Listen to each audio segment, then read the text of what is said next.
जो प्रारब्ध में है वो बिना ही प्रयास के आएगा। अब कोई अपने आप को बड़ा कर्मयोगी कहता हो तो हमारी बात सुनकर बिदक जाएगा, पर सत्य तो यही है भाई, ये श्रुति शास्त्र सम्मत सिद्धांत है।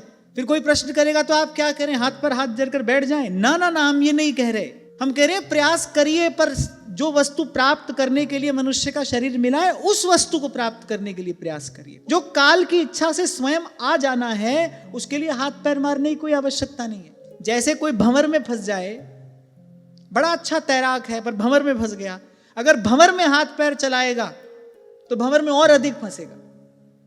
भंवर में फंस जाए तो फिर क्या युक्ति है, हाथ पैर चलाना छोड़ दे, वो भंवर ही उसको उठाकर किनारे पर पटक देगा। अब भाई संसार रूपी भ्रमर में आप फंसे हैं तो फिर युक्ति यही है, यहां के लिए हाथ पैर ना चलाए। हाथ पैर चलाए तो फिर से कर्म का बंधन बनेगा, प्रारब्ध बनेगा। फिर से भला बुरा कोई भी कर्म करोगे प्रारब्ध बनेगा।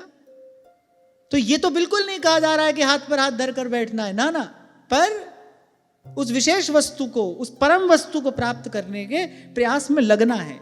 और कैसे लगना है, न विलंब कर, बिना देर किए अविलंब लगना है। और यहां ये शास्त्र सम्मत सिद्धांत है।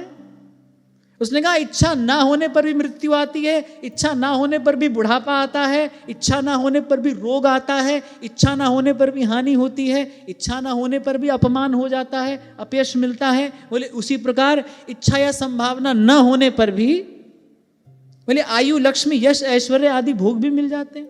और मैं तो अगर एक दृष्टा की भांति देखूं तो अपने जीवन काल में हमने कितने लोगों को ऐसे शिखर पर पहुंचते और फिर ऐसे गुमनामी के अंधेरे में खो जाते देखा।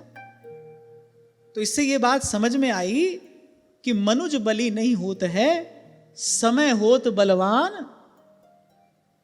भीलन अर्जुन लूटिया वही धनुष वही बाण, समय होत बलवान।